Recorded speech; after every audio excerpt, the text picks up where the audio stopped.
Hey everyone, it's Dr. K. So in clinic, when we're working through injuries, we're taking a full body approach, trying to get to the root cause of the problem so people can get back to the things they love with the people they love.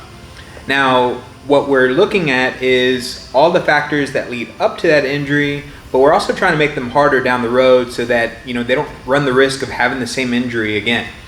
Now, with that point in mind, there's this specific difference between flexibility and mobility.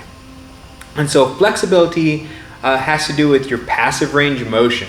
So it's potentially a range of motion that your body or your joint can produce, but you really don't have any strength or control over it. Now, mobility is the actualization of that potential. So that means you not only can achieve that range of motion, but you can also have control within that range of motion, thereby giving you more access to the variables in training and real life, and thereby giving you better opportunity to avoid injury and get stronger in the same frame. So if we take a look at this graph, on the left side you see force production. That's what your muscles are doing. That's all the work that they're putting out. On the bottom we're seeing ranges of motion.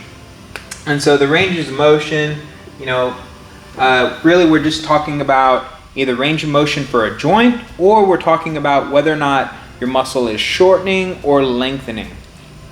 So the idea here is everyone produces the greatest amount of force in the mid-range. That's just what science tells us. That's where we produce the greatest amount of force. And these end ranges on either end of the spectrum, that's where we lack control. And so if we lack control, that means that we're not strong there. If we lack control, that means if our bodies ever have to work within that frame, it starts to freak out and panic because it doesn't know what to do. It just doesn't know how to tolerate it. Now, I want you to start thinking about at least once or twice a week, starting to apply yourself into changing your flexibility into your mobility. And that means training. That means you have to dedicate yourself at least once or twice a week to program it in, just like your recovery, just like your sleep, just like your nutrition, just like when you work with your coaches or you run with your friends.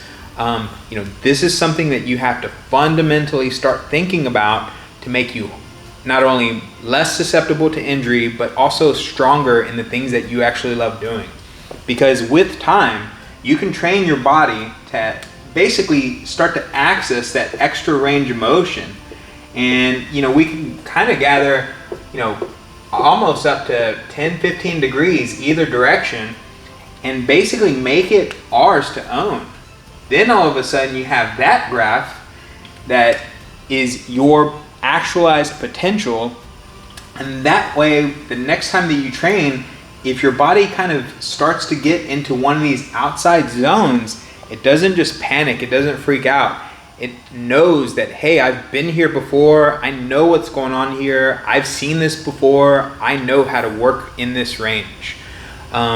It's very fundamental. I know a lot of people are kind of lacking, some recovery skills and mobility skills, but that's what we're here for. I really want you to start thinking about this. Think about your own training and your own programming, especially, if you're going 4 or 5 days a week. You really need to think about what are the missing gaps in your programming that's going to give you the best results and make you harder to break down the road. If you have any questions about this, shoot me an email or call me up. We love kind of discussing this stuff and kind of pointing you guys in the right direction. Stay strong, inspire others.